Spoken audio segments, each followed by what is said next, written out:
Selamat pagi rekan-rekan.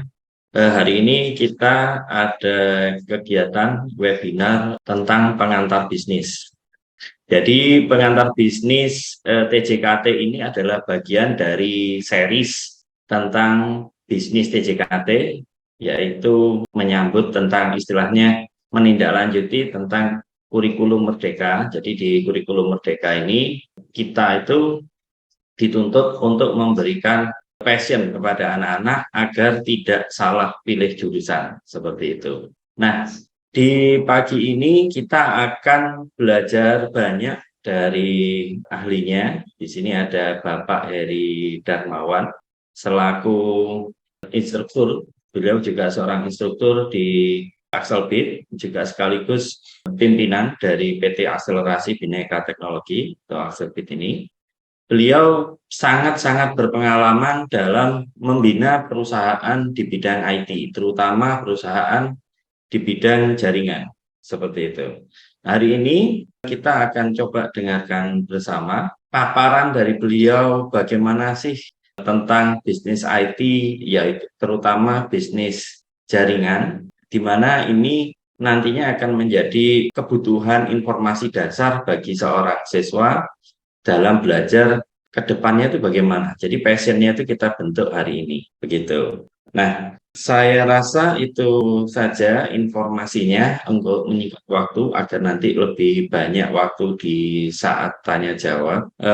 Mungkin Pak Heri udah ready, Pak? Jika ready, tam apa? Bentar, kasih saya waktu 3 menit lagi ya. Oke, baik Bapak. Siap. Makasih Bapak. Baik. Jadi begini, rekan-rekan, kita coba nih ambil dulu permasalahannya itu di mana. Oke, saya akan coba untuk share screen tentang CP yang ada di TKJ ya.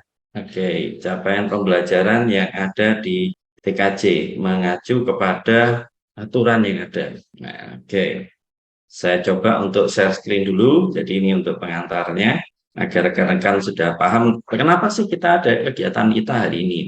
Oke, tadi baik, bisa dibaca bersama bahwa saat ini kurikulum kita sudah berubah. Kurikulum kita sekarang sudah menjadi kurikulum Merdeka, di mana di kurikulum Merdeka itu sudah berubah konsepnya. Kalau dulu itu kita mengenal dengan istilahnya kompetensi dasar, SKL gitu ya.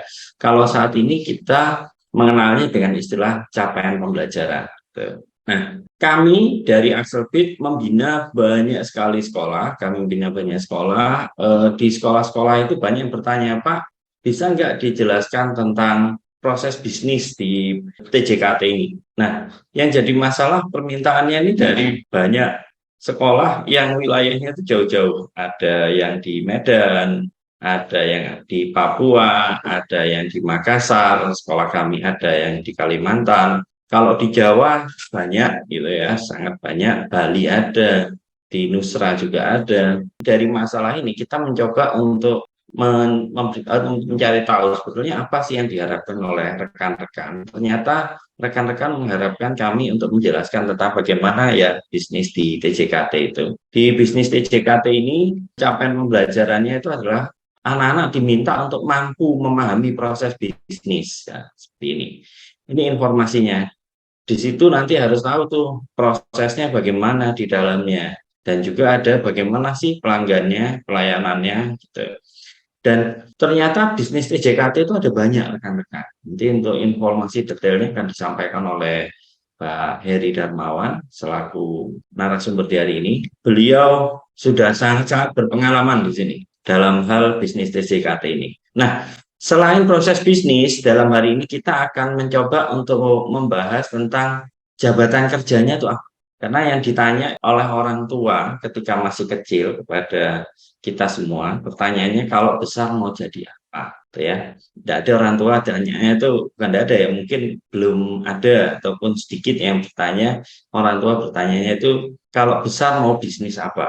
Yang ditanya kalau besar mau jadi apa. Jadi kan istilahnya kita diarahkan untuk sebagai dalam posisi profesi. Nanti profesi-profesi yang ada dan kompetensi-kompetensi yang ada akan dijelaskan seperti itu. Selanjutnya, di sini saya akan sedikit menjelaskan tentang profil dari Bapak Heri ya. Jadi Pak Heri ini background-nya bagaimana, siapa, itu saya akan coba informasikan kepada rekan-rekan.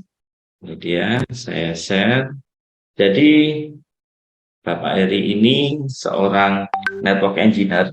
Beliau itu bekerja di ISP itu mulai tahun 2007 atau 2006 kalau nggak salah, saya lupa itu. Nah, tapi sebelumnya beliau sudah aktif di STTS gitu, di salah satu universitas di Surabaya.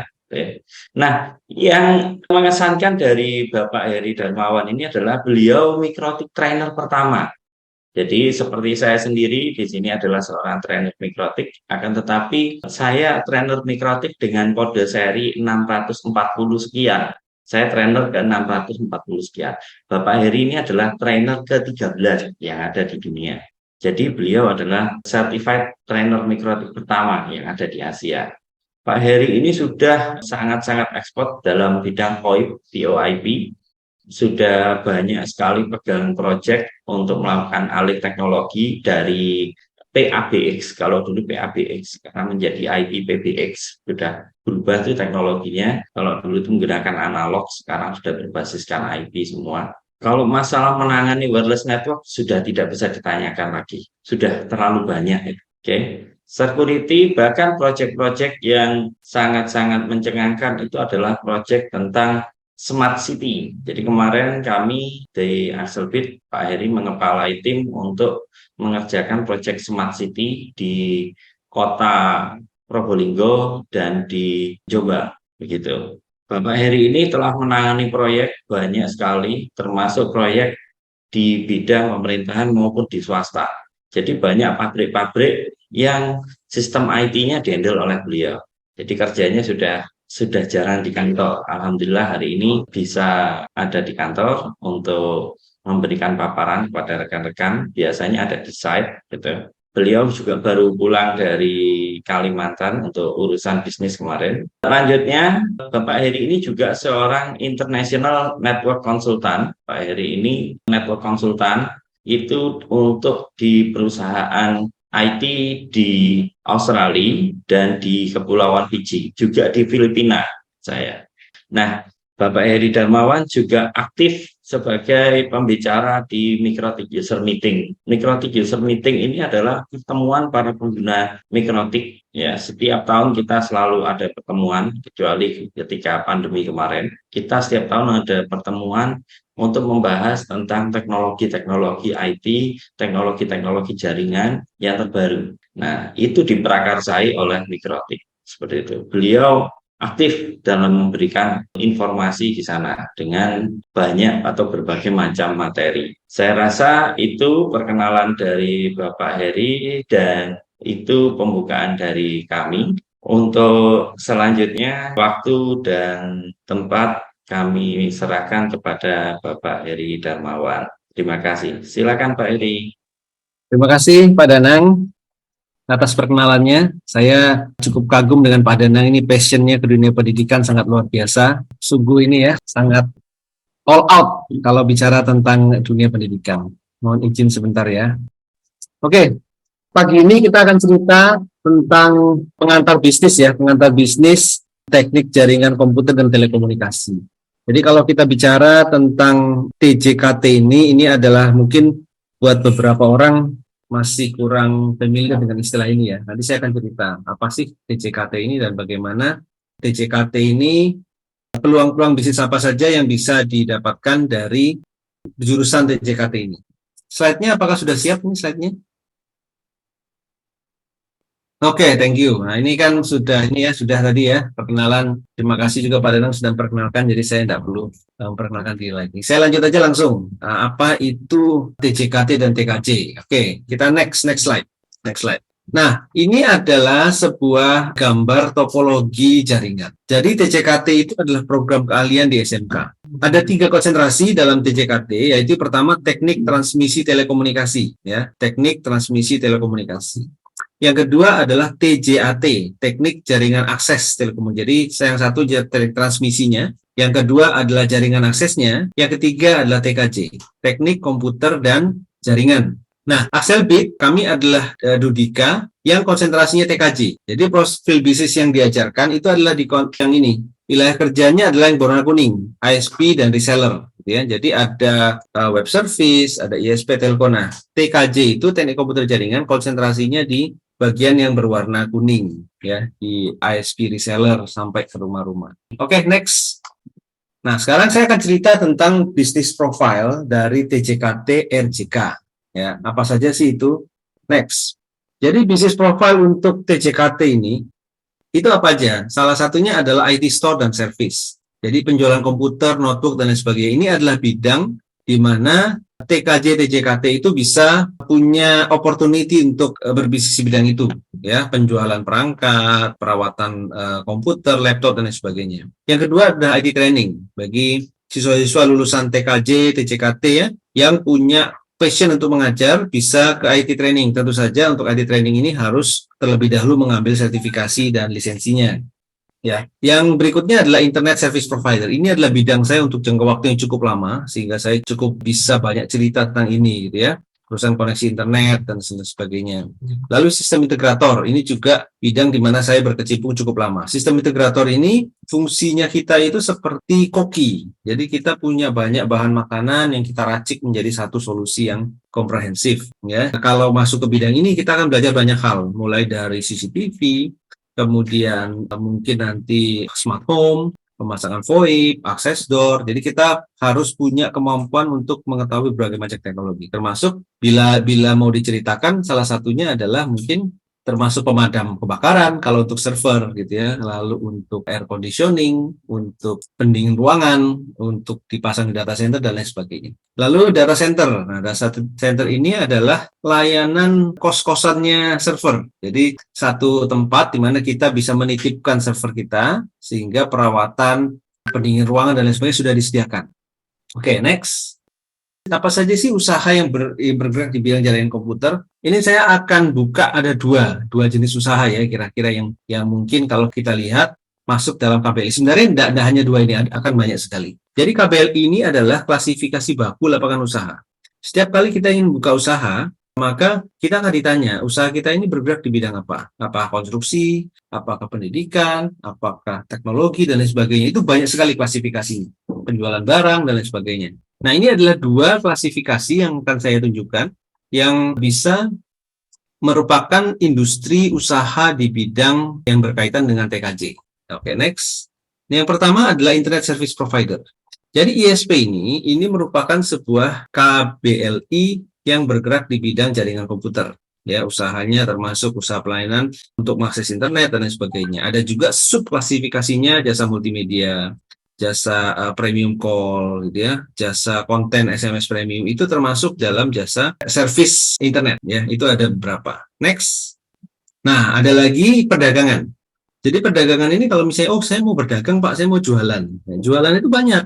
Ada alat jualan permainan anak, ada perdagangan enceran khusus barang lain-lainnya, barang tidak masuk klasifikasi gitu ya. Ada juga perdagangan enceran komputer dan perlengkapannya. Selain perdagangan enceran juga ada perdagangan besar. Jadi klasifikasi usaha kita itu bisa macam-macam. Kalau kita jual ke end user, ke retail, maka disebut perdagangan eceran. Kalau kita membuka jalur distribusi, kita menjual ke toko-toko, itu namanya perdagangan besar. Oke, next. Nah, selanjutnya kita bicara tentang internal business process. Dalam sebuah perusahaan, biasanya ada internal business yang disebut dengan internal business process. Apa sih internal business process itu? Itu adalah proses bisnis yang terjadi di dalam perusahaan. Mulai dari customer masuk dan lain sebagainya, ini disebut sebuah jalur yang terjadi di dalam sebuah perusahaan itu. Oke, next. Nah, ini adalah contohnya. Jadi pada saat kita melakukan proses sebuah bisnis, itu kita dimulai dari start request pelanggan. Jadi pelanggan meminta kita untuk melakukan service, meminta barang dan lain sebagainya. Kemudian didokumentasi, dicatat nih oleh customer service, oleh sales, oleh admin. Lalu engineer kita akan melakukan analisa. Ya, kemudian setelah analisa, maka akan dikerjakan oleh teknisi support, akan diikuti oleh engineer, customer support menyampaikan bahwa request telah dikerjakan, lalu pekerjaan selesai. Nah, di dalam setiap kotak-kotak ini, itu akan ada SOP namanya. Ya, jadi internal business process ini adalah proses secara keseluruhan mulai A sampai Z, dan di dalamnya akan ada SOP. Contohnya, Pada saat analisa oleh engineer, maka engineer akan mulai melakukan analisa, mulai dari melihat misalnya customer komplain tentang ping yang tinggi. Maka kita akan memeriksa yang pertama mulai dari ping time-nya kemana, lalu di threshold, kemudian di threshold ketemu putusnya di mana, atau misalnya hop yang paling tinggi di mana. Lalu itu akan menjadi inputan bagi teknisi atau support. Nah, teknisi atau support itu akan melakukan perbaikan yang dibutuhkan. Contoh, misalnya terjadi masalah di BTS B ke BTS C, maka nanti akan dilakukan perbaikan oleh teknisi ini. Dari B ke C mungkin pointingnya kurang bagus, mungkin misalnya antena sudah mulai kendor, goyang-goyang, dan sebagainya. Lalu setelah itu diselesaikan, maka secara internal business process, QC harus dilakukan, sehingga pihak yang melaksanakan itu akan diperiksa oleh pihak lain. Nah, ini akan membuat pekerjaan itu menjadi terverifikasi. Nanti akan dikerjakan oleh engineer, apakah setelah pengembangan pingnya stabil, dites misalnya 5 menit dan lain sebagainya. Lalu nanti customer akan menyampaikan request yang sudah dikerjakan. Next. Nah, kita akan bicara tentang jabatan kerja. Kadang-kadang kan kita mungkin sebagai guru gitu ya, atau sebagai siswa, mungkin siswa bertanya, Pak, kalau saya lulus dari TKJ ini, saya bisa jadi apa sih? Gitu ya. Kalau saya memutuskan untuk saya tidak mau, saya tidak mau bervisi, saya mau jadi profesional. Nah, jabatan kerja apa sih yang bisa dikerjakan oleh adik-adik kita, atau mungkin Bapak Ibu guru juga ingin tahu kira-kira, atau mungkin mau memberikan penjelasan kepada adik-adik, kalau kamu mau lulus nanti kamu tuh bisa jadi ini loh jabatan kerja yang bisa kamu tepati, gitu ya. Nah, apa saja itu? Next. Yang pertama adalah di IT Store, Service and Training. Jadi di bidang IT Store, Service dan Training itu ada IT Support. Jadi IT Support itu adalah jabatan yang melakukan support. Ada permasalahan, ini mesti seperti customer service lah ya. Ada permasalahan secara teknis gitu ya, kemudian dicarikan solusinya. Yang kedua adalah IT Sales. Kalau IT Sales ini dibalik. Solusinya itu bukan untuk existing customer, tapi untuk melakukan penjualan. Jadi kita harus tahu dulu fitur barang kita apa, lalu kita akan menawarkan kepada customer yang butuh solusi itu. Contoh, kita punya barang antivirus. Nah, solusi sebenarnya kita bukan menjual antivirus ya, tapi kita itu memberikan solusi kepada perusahaan atau orang yang pernah kena virus atau memang pernah mengalami problem atau punya data sensitif yang tidak boleh sampai hilang. Nah, sebenarnya kita tuh memberikan solusi, bukan kita menjual barang. Yang terakhir adalah customer service staff. Nah, customer service ini mirip seperti IT support, tapi bedanya kemampuan teknisnya tidak terlalu dibutuhkan. Contohnya kalau IT support itu kemampuan teknisnya 80, kemampuan komunikasinya 20%, maka customer service ini dibalik. Ya, jadi kemampuan untuk menghandle customer 80%, kemampuan teknisnya cukup 20%. Karena tugasnya dia adalah bagaimana customer service ini memberikan pelayanan terbaik kepada customer. Kadang-kadang antara IT sales dan customer service ini, itu 3 divisi ini, ya 3 jabatan ini saling berhubungan satu dengan lainnya. Jadi IT sales yang mendapatkan customer baru, customer service staff itu yang memaintain customer existing, IT support itu yang memaintain di balik layar dalam hal teknis. Next. Nah, kalau di bidang ISP itu ada 3 juga, ya, ada 3 juga jabatan yang bisa adik-adik tempati. Yang pertama adalah teknik instalasi dan aktivasi atau provisioning. Jadi yang disebut provisioning itu adalah konfigurasi, gitu ya, distribusi dan manajemen berbagai jenis sumber daya, konektivitas dan lain sebagainya, gitu ya. Jadi tugasnya apa sih? Perencanaan jaringan, ya, melakukan konfigurasi jaringan, memilih perangkat keras yang cocok, konfigurasi hardware dan lain sebagainya. Yang kedua adalah infrastructure engineer, jadi teknisi maintenance. Nah, infrastructure engineer ini adalah sebuah jabatan yang berkutat dengan konektivitas internet. Jadi pemasangan cabling, penggalian kabel, menyediakan server dan lain sebagainya. Jadi dia menyediakan infrastruktur untuk nanti digunakan oleh customer. Yang kemudian NOC staff. NOC staff ini kita ngobrolnya NOC staff ini adalah NOC staff itu adalah orang yang duduk di balik meja dan mengontrol segala hal. Jadi NOC staff ini seperti kalau kita lihat hacker-hacker di ini ya, command center dan sebagainya di film-film. Nah, NOC staff itu bekerja di balik itu semua untuk memaintain semua jaringan yang ada. Next. Nah, kalau di bidang sistem integrator itu ada 2 jabatan yang bisa ditempati oleh teman-teman adik-adik di jurusan TKJ. Yang pertama adalah IoT technician. Jadi teknisi yang bertanggung jawab untuk merancang, menginstal, mengkonfigurasi, dan memelihara perangkat IoT. Jadi IoT ini kan sudah ini ya sangat familiar sekali buat kita belakangan ini. Karena semua hal itu dikaitkan dengan smart appliance. Jadi smartwatch, ya. Kemudian ada lagi yang baru itu smart fridge, kulkas pintar. Jadi kulkas itu bisa tahu isinya apa. Kemudian kalau stoknya sudah mulai habis dia akan beritahu dan lain sebagainya. Jadi IoT technician ini akan lebih memberikan solusi-solusi, termasuk misalnya apa ya, parkir ya, solusi parkir, solusi stokis barang dan lain sebagainya. Nah, yang kedua adalah sistem integrator. Sistem integrator ini adalah perusahaan atau individu yang bertanggung jawab untuk mengintegrasikan berbagai sistem dan teknologi menjadi satu sistem yang dapat berjalan secara efektif. Jadi seperti saya cerita tadi, ini berbagai macam hal nih, mulai dari CCTV, PABX, WiFi, itu kan semua sekarang sudah masuk ke jaringan yang berbasis LAN. Nah, sehingga dengan mengintegrasikan ini semua, kita itu bisa membantu customer untuk dashboardnya lebih mudah. Jadi tidak perlu ngelihat 3 tampilan, tapi satu tampilannya semua bisa ngelihat. Mau lihat WiFi bisa, mau lihat CCTV bisa, mau lihat PABX bisa. Itu sistem integrator. Atau untuk mengintegrasikan beberapa hal yang tidak saling berhubungan. Contohnya server, ya. Kita buat virtualisasi menggunakan VMware atau Proxmox. Lalu kemudian switch-nya nanti bagaimana caranya supaya satu kabel ini bisa jadi terbagi menjadi 3 atau 4 virtualan yang berbeda. Nah, itu sistem integrator. Ya, karena kadang-kadang orang beli barang nggak bisa setting. Nah, sistem integrator ini adalah orang yang meracik ini semua untuk menjadi satu solusi yang komprehensif. Oke, next. Nah, data center. Kalau di bidang data center, itu ada 2 pilihan, sistem engineer atau security engineer. Nah, jadi sistem engineer itu adalah profesional atau profesional teknologi informasi yang bertanggung jawab untuk merancang, mengembangkan, dan memelihara sistem IT. Beda ya. Kalau tadi di sistem integrator itu kita merancang infrastruktur IT.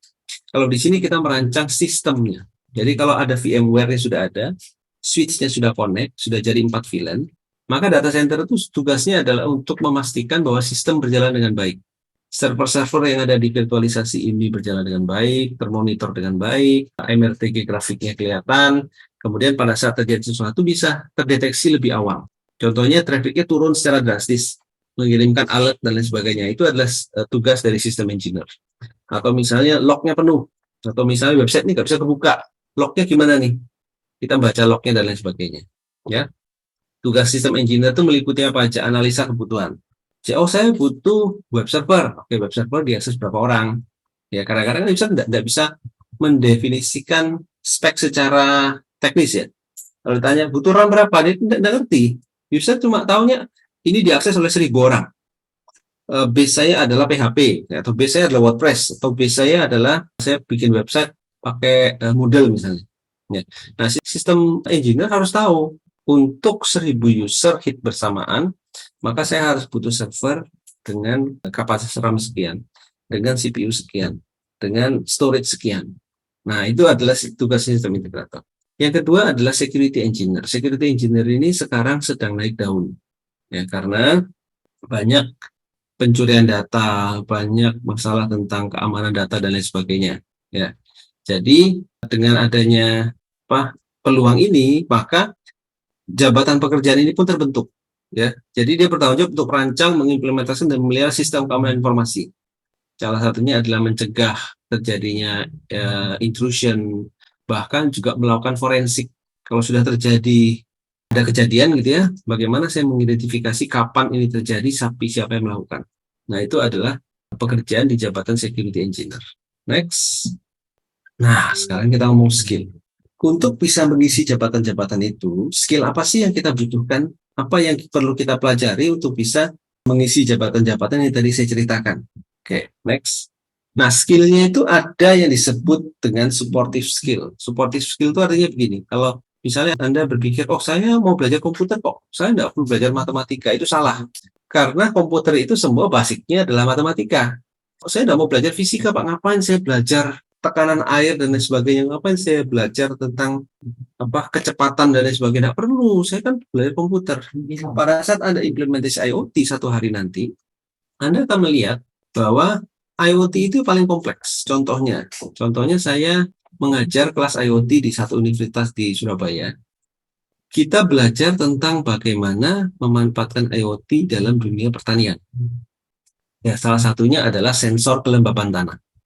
Nah, sensor kelembapan tanah ini ternyata ya untuk masing-masing tanah itu berbeda. Jadi kita sendiri harus tahu jenis tanah untuk bisa membuat pengukuran kelembapan tanah. Atau misalnya kita bicara tentang membuat penyiraman otomatis. Ya. Misalnya saya punya tanaman di ukuran misalnya saya lagi tanaman ukuran ini saya pot bunga saya itu misalnya 20 kali 20 cm. Ya, 20 kali 20 cm. Saya pasanglah alat pendeteksi kelembapan tanah. Tanahnya basah atau kering. Ya. Kemudian kalau kering saya mau nyiram. Nah, di 20 kali 20 cm itu ya alat detektor ini kecil. Mau ditaruh di mana itu juga ada logikanya. Air itu disiram di mana itu juga ada ininya. Ada apa? Ada perhitungannya. Jadi tidak bisa sembarang ditaruh di sampingnya nanti kadung basah, yang lain masih kering dia berhenti nyiram. Nah, jadi logika seperti itu sangat dibutuhkan. Basic elektro. Adik-adik harus tahu apa bedanya arus AC dan DC. Kapan kita pakai arus AC, kapan kita pakai arus DC. Ya, jadi jangan cuma asal, oh ini colokannya cocok nih, dicolok aja. Ya juga harus tahu operation voltage-nya itu berapa. Jangan sampai nanti alat yang 12 volt, Anda ketemu adaptor, kepalanya mirip, pada adaptornya 48 volt. Begitu dicolok, langsung hangus. Ya, basic building work. Jadi ini adalah satu supportive skill yang memang tidak pernah diajarkan di sekolah. Biasanya ini diajarkan pada waktu Anda PKL. Basic building works itu apa? Contoh begini, Anda adalah teknisi infrastruktur misalnya. Teknisi infrastruktur kan tugasnya narik kabel, ya. Tapi dalam rangka Anda menarik kabel itu, mungkin nanti akan narik kabel di atas plafon. Nah, saat Anda menarik di atas plafon, itu Anda butuh tahu cara ngelubangi plafon dan cara nutup plafon. Atau misalnya kabel tanam. Oh, saya harus pasang di balik tembok, Pak. Maka Anda harus tahu cara pakai gerinda. Cara motong tembok itu gimana? Kemudian pakai cara battle itu gimana? Ini harus tahu. Karena itu adalah basic skill yang Anda butuhkan untuk pekerjaan Anda. Anda kerja di teknisi galian FO. Anda harus tahu caranya gali, cangkul tanah itu harus tahu. Gali seberapa dalam, peletakan itu, ya. Kemudian di atasnya dikasih pelindung, itu basic building works. Ya kadang-kadang dipandang sebelah mata. Nah, kalau Anda adik-adik lulusan TKJ ini mau masuk ke dunia usaha ya mau tidak mau supportive skill ini harus sedikit banyak tahu. Jangan sampai nanti, oh saya cuma bisa narik Pak, saya cuma bisa bongkar, nggak bisa pasang, wah itu kan cilaka. Ya, oke, next.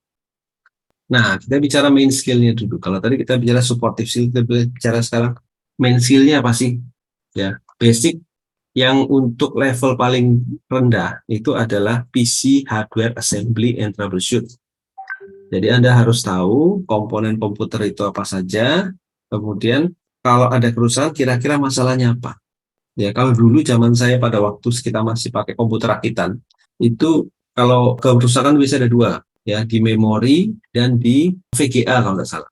Jadi kalau bunyinya pi panjang, itu berarti problemnya itu ada di VGA-nya. Kalau pip pip pip pip pip gitu terus itu problemnya di RAM. Nah sekarang itu sudah begitu. Sekarang problemnya adalah board itu sudah sangat simpel sekali, semua sudah dalam satu board. Jadi kita harus tahu kira-kira problemnya apa ya. Oh ini mungkin RAM-nya kotor atau dan sebagainya ya. Yang kedua adalah software installation dan troubleshoot. Jadi pada saat kita masuk ke dunia kerja, selain kita bisa merakit, kita juga bisa minimal instalasi lah. Ya, instalasi paling basic itu instalasi Windows. Kalau sampai tidak bisa instalasi Windows itu nemen ya. Kemudian input output device installation. Input output ini apa? Input output itu adalah keyboard kita, ya itu input, mouse itu input, monitor LCD itu output. Jadi kita harus tahu, oh ini konektornya HDMI atau micro HDMI, saya harus beli converter. Jangan sampai nanti kalau pada waktu kerja disuruh bosnya untuk rakit gitu ya, suruh untuk rakit, Anda nggak ngerti ini gimana caranya. Ya. Kemudian termasuk di dalamnya adalah printer, ya. Ada printer misalnya scanner, itu kan termasuk input output device. Yang dimana Anda harus bisa paham itu. Lalu line management. Line management itu bagaimana mengkoneksikan komputer ke switch, komputer ke router, komputer ke internet dan sebagainya. Lalu home wireless network. Bagaimana membuat SSID supaya satu ruangan bisa tercover. Ini adalah basic skill. Jadi kalau Anda sampai Anda tidak punya ini, berarti Anda tidak cocok untuk kerja di dunia TKJ.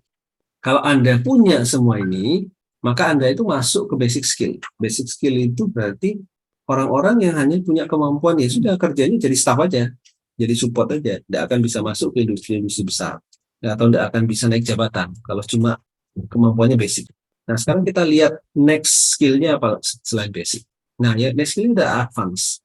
Kalau tadi kita bicara LAN management, sekarang kita bicara tentang structure cabling system. Bagaimana LAN itu tidak hanya langsung colok ke switch, tapi kamu punya patch panel, ya. Lantai 1, lantai 2, lantai 3 itu kita organize dan lain sebagainya. Ya. Kemudian kemampuan fiber optik. Kalau LAN itu tidak butuh fiber optik, tapi fiber optik ini akan butuh nanti pada saat kita sudah jarak jauh, ya. Kemudian kapasitas begitu besar dan lain sebagainya. Broadband and enterprise wireless. Ya, tahu tentang broadband. Broadband itu apa? Broadband itu adalah konektivitas lewat PPPoE biasanya. Nah, itu harus tahu kalau apa tuh Pak PPPoE, Pak, makanan apa itu. Nah, kalau itu tidak tahu berarti Anda belum masuk ke sini. Ya, kemudian FTTX. FTTX itu adalah fiber to the X. X-nya itu bisa fiber to the home, fiber to the building, fiber to the office, macam-macam. Ya, itu konektivitas fiber optik. Lalu switching and routing. Jadi kalau tadi cukup sekedar pasang WiFi selesai, kalau di level advance ini Anda dituntut untuk bisa mengerti switching and routing. Jadi tadi satu kantor gitu ya, sekarang gimana kantor A connect ke kantor B, connect ke cabang di kantor C. Nah itu switching and routing. Tunnel itu termasuk. Ya firewall. Bagaimana caranya supaya si A bisa internetan, si B tidak bisa internetan. Bagaimana caranya supaya virus itu tidak masuk. Bagaimana ini macam-macam itu firewall. Nah yang terakhir adalah bandwidth management. Jadi kalau Anda punya main skill, lalu Anda tambahkan dengan beberapa skill yang ada di sini, maka Anda tuh masuk ke level 2, advanced skill. Ya, dengan advanced skill ini akan lebih mudah Anda untuk cari kerja. Akan lebih mudah adik-adik untuk bisa naik karir. Karena kemampuannya sudah lebih daripada basic. Nah, yang ketiga itu adalah di next, oke, expert. Nah, expert ini kita sudah bicara tentang jabatan di atas supervisor ya, atau misalnya ini adalah profesional level 3. Ya, Anda sudah profesional level 3. Di sini ada server management. Bagaimana kita manage server lewat Proxmox. Itu biasanya sekolah itu harus memfasilitasi dengan perangkat yang mumpuni. Jadi kalau sekolah cuma punya satu server, satu komputer yang dirakit dipasang sebagai server, itu tidak akan bisa ngajarin siswa sampai ke server management. Karena untuk server management ini kita butuh sebuah simulasi. Bagaimana sih server management itu?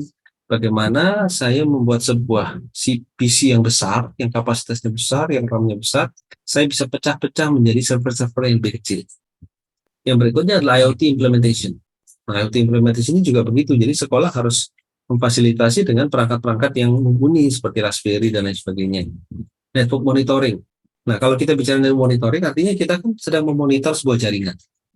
Kalau misalnya perangkatnya cuma 5, itu enggak bisa sampai ada monitoring, minimal harus 10 sampai 20. Sehingga kita bisa melihat topologi, kita bisa memantau MRTK dan lain sebagainya. Lalu virtualisasi, itu yang seperti saya ceritakan tadi. Kita punya satu server yang besar, kita bagi menjadi server seperti. Nah, ini sudah menjadi satu kebutuhan. Zaman sekarang sangat jarang sekali orang itu beli 10 server. Untuk dipakai web server, mail server jarang sekali. Karena apa? Karena konsumsi listriknya masih tinggi. Sehingga zaman sekarang orang akan membeli sebuah server yang besar, lalu divirtualisasi. Apa sih keuntungannya virtualisasi, Pak? Apa bedanya saya beli 10 komputer yang kecil-kecil dengan satu komputer besar? Bisa jadi satu komputer besar ini harganya lebih mahal loh. Nah, terus keuntungannya apa? Nah, keuntungannya adalah kalau kita buat virtualisasi, maka kita bisa membuat spesifikasi itu on the fly. Jadi saat misalnya web server kita kasih RAM 8 GB, ya, CPU 2 CPU misalnya. Ternyata pada waktu misalnya penerima siswa baru, waduh ini atau ujian gitu ya, server kita ini Pak dipakai oleh ribuan orang. Tapi kalau lagi tidak ujian, tidak PPDB, servernya cuma ya anteng-anteng aja. Nah kalau kita pakai server berupa fisik, maka pada waktu mau PPDB kita mesti matikan dulu nih, tambah lagi RAM-nya gitu ya. Nanti setelah PPDB kita matikan lagi, kita cabut lagi RAM-nya. Tapi kalau kita buat virtualisasi, maka pada saat kita butuh digedein, ya tinggal tambah aja RAM-nya, otomatis dia akan nambah. Pada waktu sudah selesai, kita tinggal kurangi lagi, dan pada saat kita mengurangi, resource itu bisa dipakai oleh server yang lain. Kemudian security, attack, cryptography, dan lain sebagainya. Bagaimana kita menghandle intrusion detection system, kita membuat sistem yang aman, dan sebagainya. Ini adalah skill level 3 yang perlu kita miliki untuk bisa punya jabatan yang lebih baik lagi. Oke, next. Nah, selain itu juga harus ada soft skill. Jadi kalau soft skill ini adalah skill yang tidak berhubungan dengan teknis, ya. Jadi kalau tadi supportive skill itu masih berhubungan teknis. Saya belajar cara pakai gerinda. Saya belajar cara ngebor di dinding. Kalau bor di tembok itu pakai mata bor apa? Bor di kayu itu pakai mata bor apa? Itu supportive skill. Kalau ini adalah soft skill. Soft skill itu adalah skill yang tidak berhubungan dengan teknis atau sangat kecil sekali hubungannya dengan teknis, tapi sangat mendukung sekali. Contohnya adalah communication.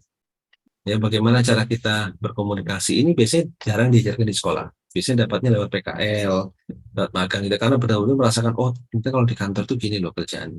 Ya. Creativity itu biasanya kalau dicemplungin. Jadi kalau anak-anak itu selalu diajari terus, kreativitasnya tidak keluar. Tapi udah dilepas biasanya kreativitas keluar. Apakah semua anak-anak begitu, Pak? Enggak. Itu hanya anak-anak yang memang ingin berkembang. Bagi anak-anak yang tidak mau berkembang, tidak akan keluar kreativitasnya meskipun dicemplungin. Ya, jadi kreativitas ini harus muncul dari diri si anak sendiri. Ya, kadang-kadang kita kasih kerjaan, aduh kok kerjaannya, masa saya jurusan TKJ disuruh misalnya ngaduk semen, ya, ngaduk semen. Nah itu kreativitasnya tidak akan muncul kalau punya mindset seperti itu. Karena dia berpikir bahwa pekerjaanku adalah IT, aku tidak mau pekerjaan lain. Itu selamanya akan jadi orang lain, tidak akan bisa berkembang. Ya, critical thinking, collaboration, negotiation, customer and complaint handling, termasuk public speaking. Itu adalah soft skill yang juga harus diasah di anak-anak kita. Oke, next. Nah, kalau kita bilang budaya kerja, ya, budaya kerja ini kalau kita sudah kerja ya, jadi ada yang kita sebut dengan budaya kerja. Jadi saya selalu bilang ke adik-adik, ya, kira-kira kalian nyari kerjaan kemana sih? Ya, mau cari kerjaan apa? Carilah pekerjaan yang punya budaya kerja, yang punya visi misinya jelas dan value-nya jelas. Ya, next. Nah, budaya kerja itu adalah pada saat kita mulai masuk kerja, kita tuh perlu ada PDCA, Plan, Do, Check, Action. Kita mendesain sesuatu, kita merancang, kita merencanakan, lalu kita melakukan rencana kita, lalu kita cek, periksa, ya, lalu kita action, lalu nanti plan lagi. Ini akan terus berputar. PDCA ini terus berputar. Actionnya itu bisa berupa review, bisa berupa perbaikan dan lain sebagainya. Untuk kita plan lagi ke perbaikannya. Itu salah satu budaya kita adalah selalu berkembang ya, selalu berkembang. Never ending innovation. Jadi kita selalu berinovasi terus. Next. Nah, jadi dari company value itu akan jadi code of conduct. Kita itu mesti apa sih di perusahaan itu, kita mesti apa, gitu ya. Kemudian dari code of conduct itu muncul SOP, dan dari SOP itu SOP yang dilandasi dari company value itu akan berakhir pada customer satisfaction. Next. Berikutnya adalah target. Nah, kalau budaya kerja, kalau sudah bekerja itu pasti ada target. Jadi gini, kalau adik-adik sekarang masih sekolah, gitu ya, masih sekolah mungkin ya pokoknya tak nilainya harus bagus. Gitu. Nah, kalau sudah di dunia bekerja itu tetap harus ada penilaian. Penilaiannya ada dua, KPI dan TAL. Ya. Jadi setiap karyawan itu pasti punya Key Performance Index untuk menilai pekerja itu bagus atau enggak. Mulai dari misalnya omset yang dihasilkan, kecepatan pekerjaan, kepuasan customer, ya, apa yang bisa dirasakan oleh customer dan lain sebagainya. Itu merupakan sebuah hal yang lumrah. Jadi budaya kerja, jangan kaget nanti loh, kok aku sama temanku rasanya kok lebih banyak kerjaanku daripada temanku, tapi teman kalian itu mengerjakan sesuai KPI-nya, kalian malah kerjakan yang aneh-aneh, gitu ya. Nah, itu juga tidak akan bisa menghasilkan sesuatu yang. Jadi budaya kerja di satu perusahaan itu juga sangat menentukan kesuksesan kalian di sebuah pekerjaan itu. Jadi kalau misalnya budaya kerja adalah non-stop innovation, tapi kalian tidak pernah punya mindset untuk mau inovasi, udah gitu-gitu aja lah, ya akhirnya tidak akan bisa bertahan lama di situ. Ya, oke. Next. Nah, ini adalah kontak kami. Jadi ini adalah sekedar pembuka dari saya. Nanti teman-teman di Axelbit akan cerita banyak tentang apa sih yang bisa Axelbit lakukan, ya, bagaimana sih caranya supaya kalian bisa tidak hanya di basic knowledge saja, tapi juga bisa naik ke bagian advance dan expert melalui platform-platform yang kita miliki. Karena salah satu tujuan kita, salah satu tujuan kita adalah supaya lulusan SMK ini juga bisa punya prestasi yang baik, bisa terserap di dunia kerja, dan bisa menjadi pribadi-pribadi yang lebih unggul, supaya bisa berkompetisi di dunia kerja. Oke, next. Oke, terima kasih. Saya kembalikan waktu dan tepat kepada tim Pak Danang dan tim. Terima kasih. Sudah tahu tuh tekniknya gimana. Ya, biasalah kerja. Jadi itu aja dari kami. Terima kasih sekali lagi. Terima kasih. Mohon maaf. Wassalamualaikum warahmatullahi wabarakatuh.